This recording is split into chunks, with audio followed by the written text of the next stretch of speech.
ভাই ভাই, কি হয়েছে? সকাল 10টা বেজে গেছে, এখনো সূর্য ওঠে নাই।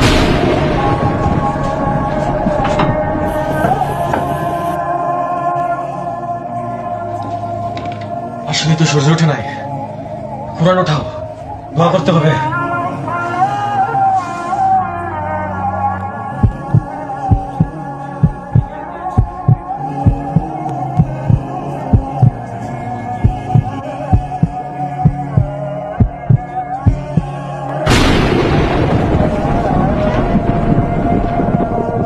ইসরাফিল যখন সুরায় ফু দেবে, সব ফেরেশতা নবী নিচে নেমে আসবে। সবাই চিৎকার করবে আর বলবে, ইয়া নাফসি নাফসি, আমাকে বাঁচাও, আমাকে বাঁচাও। আদম আলাইহিস সালাম বলবে নাফসি নাফসি, নূর আলাইহিস সালাম বলবে নাফসি নাফসি। একদিক থেকে একটা আওয়াজ আসবে, তখন সবাই ওই আওয়াজের পিছনে ছুটতে ছুটতে গিয়ে পৌঁছাবে আর দেখবে আমাদের নবী হাত পেতে বসে বলছে, ইয়া উম্মতি ইয়া উম্মতি।